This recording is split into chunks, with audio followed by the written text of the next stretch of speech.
Steal Your Face going to be putting up the might up against, well, I'd say a top 5 team or so at this point. I mean, Vortex kind of got gutted a little bit with the fan moving over to Maelstrom.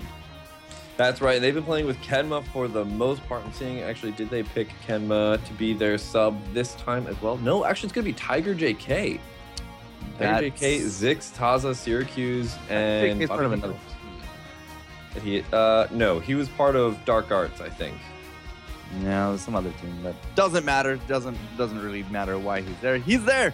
And we're going to be jumping into the draft as they have just started. It looks like it's not going to be Battlefield of Eternity. It will be Cursed Hollow. Yes, so that's going to be a pretty awesome map because we haven't actually seen it in quite a bit today. Actually, I don't think we actually have seen it today. So I'm pretty excited to see this. But we've got the draft going on, so let's take a look at what's going on with the first picks, first bans. First pick, first ban, going over to Steal Your Face, and that's going to be Zeratul. So, no Zeratul as a first pick, first ban. Usually you would reserve that for the second, but in this case, they just really don't want to pick Zeratul. They don't want to deal with Zeratul at all. So, Johanna's going to be the return, and the first pick is actually going to be a Kael'thas. Yeah, and that's, just Kael'thas is so good on a map like this where there's a lot of different areas where you can really use that super long range as you're going to get at level 13. So it's going to be a great pickup here. And then Cloud9 Vortex going to respond by using a Jaina and a Muradin as their first couple of pickups as well. It's kind of curious that we had a priority here from Steal Your Face for Kael'thas over Jaina. It's usually the other way around. But, I mean, of course, Steal Your Face, they get another pick phase just before we do go into those double bans. So a Nubarak and a Rhaegar. So we have all three roles filled here from Steal Your Face. In terms of a ban to come out from Vortex, it's kind of variable at this point. It is. So I'm curious to see what they're really going to go for here as their ban for Vortex. I mean, picking up that Rhaegar, it's not like they could really ban out another support because that just wouldn't make sense. So they're going to take out the Sylvanas, which actually I kind of like. So no Sylvanas. I mean, she kind of does lend her passive as a bit of a mini curse. Wherever she goes, things are just going to get cursed, and they typically don't last too long either. So Sylvanas is out. What would you ban on the flip side here from Steal Your Face? Because a support or another damage dealer kind of seem to be the only two options here. I would probably ban out a support. A Rhaegar would be a pretty nice ban. Sorry, not Rhaegar. Malfurion would be a pretty good ban here. We saw the issue with having the... Oh, sorry. I was just looking for anybody who wasn't Uther. I was like, we saw the issue of having that Uther on the enemy team, especially when you have a Kael'thas who's going to do that AoE damage. That's the thing. Uther's really good at spot healing, but he's not really good at dealing with a lot of people taking a lot of different hits, and there's that Malfurion ban, so that's going to be great. It's going to force Vortex into that Uther pick. And we just saw kind of the problems with having or relying upon an Uther in a defensive situation. If you deal out massive amounts of damage overall, you're going to have a heck of a hard time kind of keeping up with it with that Uther. So Cloud9 Vortex, they know they're kind of sealed deal with that Uther, so they're going to go immediately into their damage picks, which is going to be Zagara and Vala. So we were curious about who or what team Tiger JK was on. He was formerly on Complexity. That's what I was trying to... that's why I said Complexity before. There's an intermediate team from Complexity. He's gone into something else. I just can't remember what the name of it is off the top of my head. My brain is absolutely terrible on... Oh, wow. Hold on. Well, let's go back to talk about draft because some things just happened here. We see a Rainer pick from Steal Your Face. After the Zagara Vala going on the Cloud9 Vortex, a Rainer pick. So there's no Jaina. Kael'thas is already picked. Zeratul's out. Sylvanas is out. Vala, Zagara. Falstad is usually what you would fall back to here. We didn't. Falstad, fall back. I got it.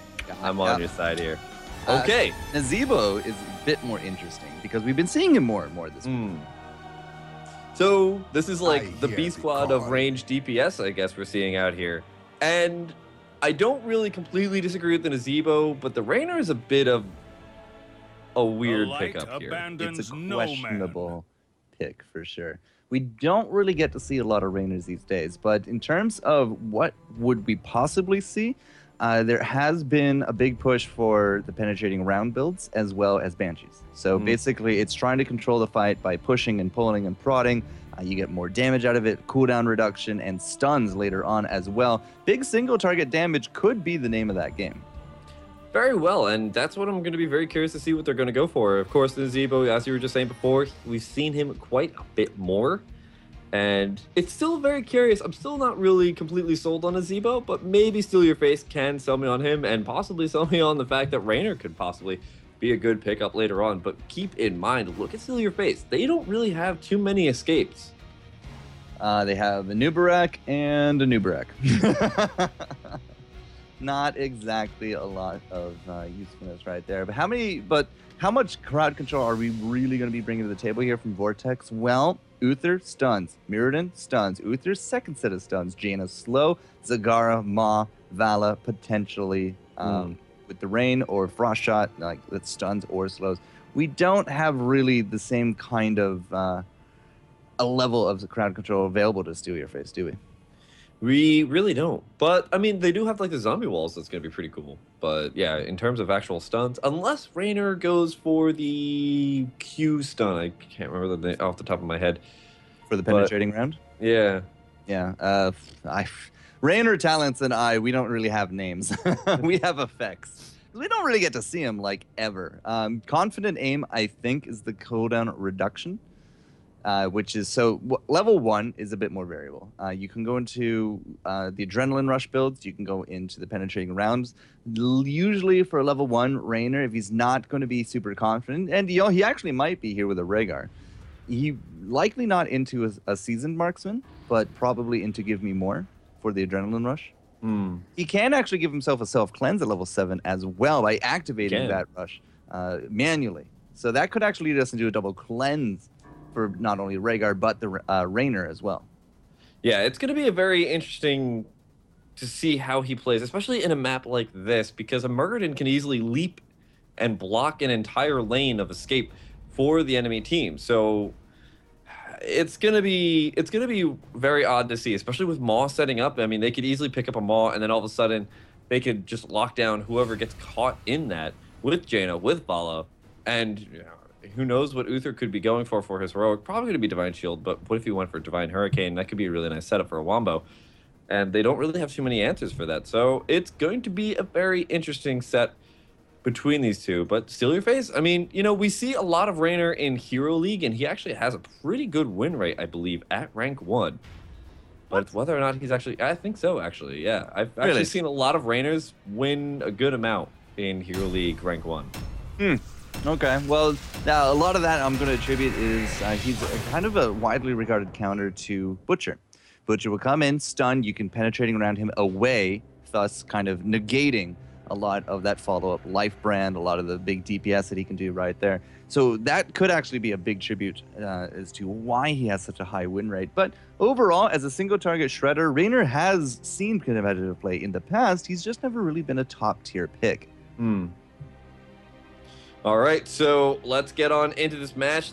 We are in the loading screen already. I am really curious to see how this whole entire game works out. And man, Jester, we couldn't ask for a better game 1 if we're going to have some weird compositions. Well, I mean, it's going to be a lot of a different pace because, we just did how many games in a row of Tempo Storm? That's true. This is going to be very different because Cloud9 Vortex, again, they don't really have that towering reputation to live up to. This could be big experimentation. This is also a big point for Steal Your Face to kind of show their cards here in this tournament. This is round of 32, ladies and gentlemen. So it's not round of 60, not round of 8. This is going to be the deciding match to find out who will play to get into that double elimination weekend next weekend.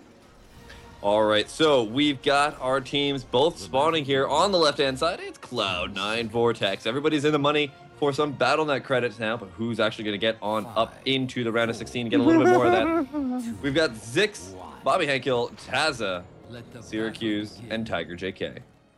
Please be gentle. That's not going to be boding well here for the early game. Steal Your Face is going to be here splitting up in a 2-1-2, it seems. Clean and Fanboy Hunter into the top. Skiz. Skiz? Let's go with Skiz. Into the mid. Oh, Skills? Is that an L? We'll go with Skills. Skills is better. Spark Dog and Miles. Yeah, it's an L.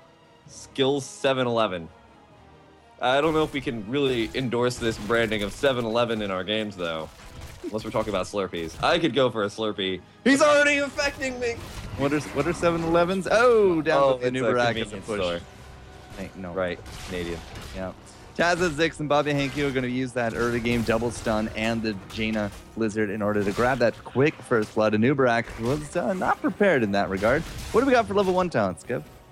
Level 1 talents, we've got, of course, the Death Ritual going out on that Nazebo, so he can permanently get some health and mana every time he gets a proc of his trait, which I always forget the name of it. It's called Voodoo Ritual, that's what it's called. And so then we also have the regeneration on Anubarak, not going for any type of crazy beetle build. And already though, ooh, it's Cloud9 coming in very, very forcibly at the bottom lane, gonna kill Nazebo. His little mask just skidded across the lane for me. But they have the move of Spark Dog down there, so they're not gonna lose experience. Yeah, Spark Dog was actually still returning from lane. I was kind of curious what he was doing over the watchtower. I guess he was just recapturing it at that point. But Nazebo, not exactly somebody mobile at this point. Even Spark Dog, if he gets double stunned into Jaina, even he will have a hard time surviving, which is why he has actually the death on the board. But Syracuse is pushing in mid fairly heavily, and Tiger JK on that Zagar, like, there's just no way Kel'Thas is going to be able to win this lane. Yeah, without picking up Fel Infusion either, it's going to be very difficult for Clean to actually be able to sustain through this, but they're not too far behind in levels right now. It's just about to be 4-4. Tributes are about to start spawning very shortly, so ooh, Tiger JK coming in for a little bit of a flank with the Baneling buffs, but unfortunately not going to be able to do that much damage. Ooh, actually, I take that back. The Hydra damage is real. And it's so real that it killed the Zebo bottom. Clean still going to be holding on for dear life up against Tiger, but so much mana and so much pressure with those summons. It's not going to be boding well for Steel Your Face into that top lane. Nazeba is now down and out twice out of 3 kills so far. Top Tribute. And you can see already the big gank coming into mid. That is it for Raynor. He's actually going to go join the other side without a helmet. Yeah. Man, these helmets and masks are just flying everywhere. Physics loves to just separate everything out, which is cool. Cool, man. Cool feature of the game. Cool. All right, Miles into the top. He's not really going to get a lot of value, even with Clean right there. And everyone else, well, Spark Dog is actually going to go in. That's going to be a big zombie donut. But will that be enough for a kill? I don't think so. Actually, it will be enough for a kill on Spark Dog, unfortunately. So that is going to be a double kill on the enemy team. Cloud9 Vortex playing this very, very well. And look at bottom lane. Jaina is still down there. 1 tower down, 2 towers down. And that's going to be a level 7 advantage, Kev.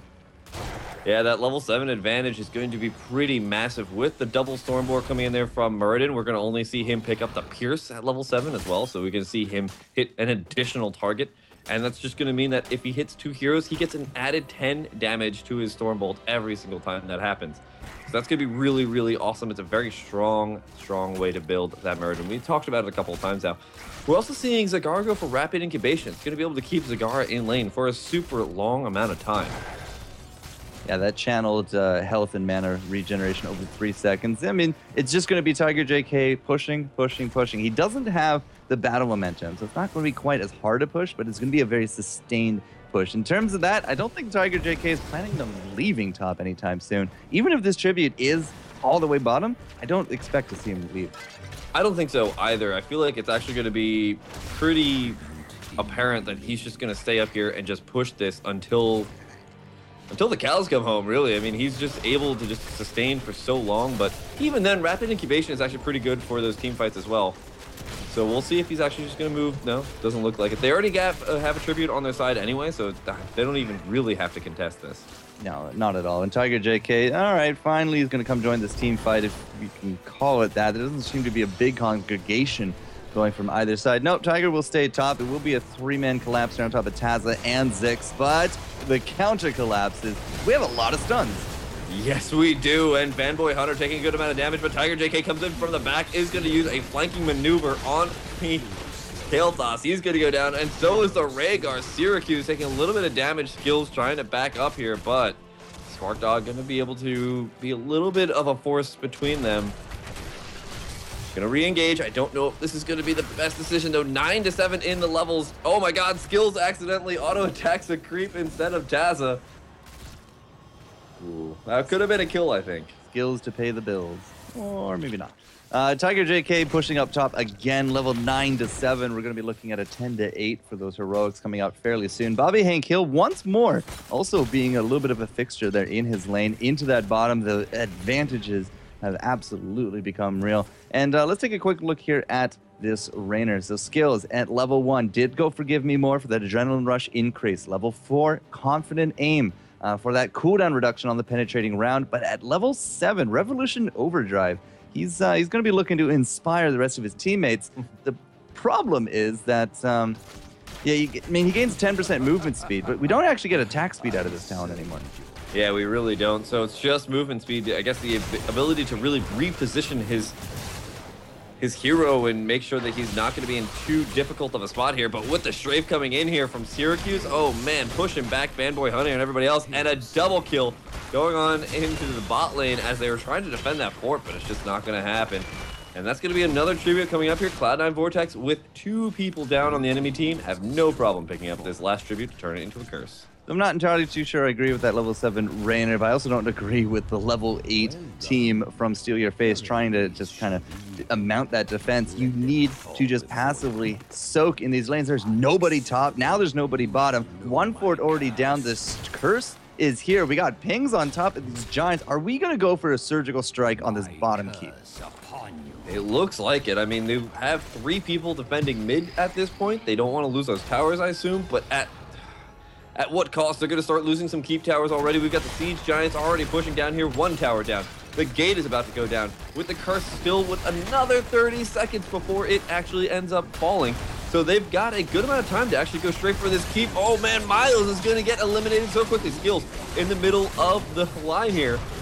But Cloud9 Vortex not really taking too much damage, or at least not enough to scare them away from going for this keep still. We're 2 talent tiers down, Kev. It's not even heroics, and this is just not even funny anymore. That's 3 quick kills. The Stone Bros are still working at it. Fanboy Hunter is on the wrong side of this fight and not helping his team, and that is a 7-minute, 53-second keep, towers, and the whole kit and caboodle. Yeah, Cloud9 Vortex has a pretty easy job with this first little bit of advantage from the curse.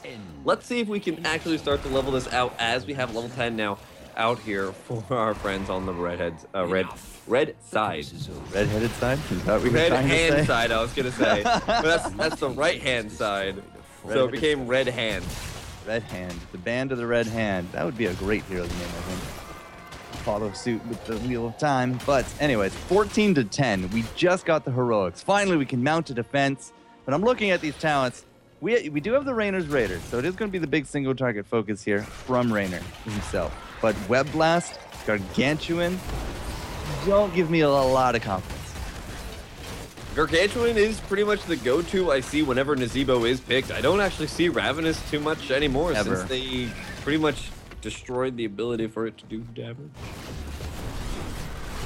Yeah, I tried it once in the Hero League game with Battlefield of Eternity, and people can outrun it. So it's like, okay. Seems to be a Gargantuan mistake if you go for that one over Gargantuan. But as we're talking about this, the boss is going to go on over here to the red team. But unfortunately, oh man, Steal Your Face is going to lose so much face as they lose 3 members so far. It looks like it's going to be a 4th one. Syracuse chasing down Spark Dog. Not going to happen, though. Is this even worth defending? This top boss at 10 minutes in, we're again just looking at ridiculous advantages going forward. And Taz and crew, they just come straight back into this mid. Looks like they're going to try to push up with the remainder of these bruisers into the mid. And remember, there's a boss bottom as well. Cough, cough. Yeah, the boss already on the core. So I don't know if it's bottom. It's just boss is at core. Taking out the shields already at the 950 mark. And this is going to be pretty rough for them to defend. The creep now. The creep. Keep now taking a good amount of damage. Looks like, yeah, that's going to go down. I don't think they can really even defend it. Fanboy Hunter was just kind of AFK there for a couple of seconds, just deciding on what to do. And in that hesitation, they lose their keep. And the super sweet spot once more. The top fort actually will drop. That's going to be a significant amount of experience towards that level 13 mark. But the core at 84%, the 10-minute mark. And here's another tribute going to go the way of Cloud9 Vortex. 2 more tributes, and basically this is going to be a done deal. Yeah, I don't think that there's really... Did I just see Taza hit the golem for 1,100 damage on that Stormbolt? Sledgehammer, please. I think so. 280 times 4. Yeah, sounds about right. That 80 bonus damage on Perfect Storm. Yeah, 280 damage times 4. That's about 1,100 damage. Maybe a little more. My goodness. Absolutely ridiculous kind of plays coming out here from Cloud9 Vortex. And there's not really any kind of big objectives left on the map. There's so many Merc camps, but they're all been taken. We got big timers here on the bosses. It's coming down to just trying to keep the enemy team here of Steal Your Face contained so that we can get a quick and decisive curse victory. Yeah, I mean, they already have 1 tribute. They need to pick up 2 more, but they might not even want to wait that long. Already, Spark Dog is going to go down a massive maw. Bobby Hankill now has the Divine Shield to use the Blizzard uninterrupted. And Fanboy Hunter now going to go down. Miles is going to go down, and there's a huge stun on the Kael'thas. Clean is going to get cleaned up. They nearly took down Bobby Hankill by the end of it, but as he said, please, senpais, no more. Just end this game. 17 to 13, and Stone Bros coming in. I think we could actually just end it straight out. Yeah, I feel like this could probably be a very quick victory if Cloud9 Vortex gets a little bit more of a victory. Of course, they don't want to go it's directly in because there's going to be 5 heroes, even if it's 17 to 13 at this point. But even then, even though, the core's looking pretty low. 3 lanes pushing in with catapults. So far, it is double-barreled coming out, penetrating round for the second charge. It is going to be the penetrating round build, more or less, here for our Raynor. The level 7 Revolution Overdrive for the movement speed is not really availing him any kind of usefulness. But with that second charge, level 16 is very likely the stun coming out there for that penetrating, if we get to 16 after all.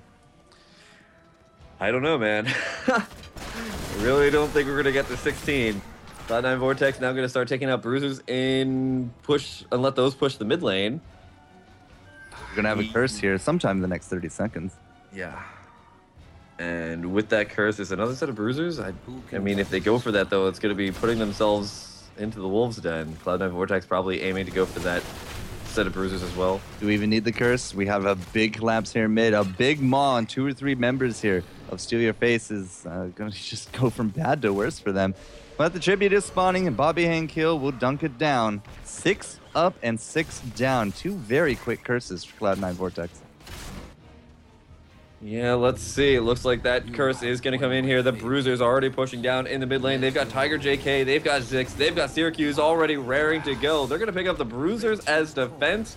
But Cloud9 Vortex is already at the core, so those Bruisers aren't going to be able to do that much here. Already going in here on the Kael'thas, cleaned out again. There's the Rhaegar getting the Ancestral on himself, but just barely missing it in timing. Spark Dog going to go down without too much of a spark done.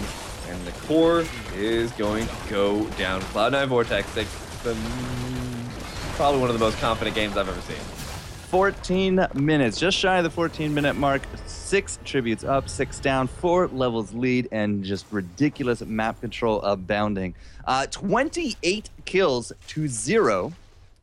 The only fort that went down was the one that the boss that almost got interrupted was able to actually afford for Steal Your Face. So definitely a very big difference in play between the teams. There is a very large difference here. But game number 2 coming on up. Maybe they're just a little bit shaky, a little bit scared of Cloud9 Vortex. Yeah, maybe we could see a little bit of a turnaround. I don't know. Well, based upon the comments in the very let's try this again. The very first 30 seconds of the match of Please Be Gentle, I don't think we have the confidence at all for Steal Your Face. I think that they're just writing this out. They're going to collect their Battle.net credit, and now they're just kind of trying to see exactly what they could do against Vortex. And so far, they haven't taken a kill. Yeah, they haven't. Well, let's see if we can get at least 1 kill in game number 2 as we come back after this break.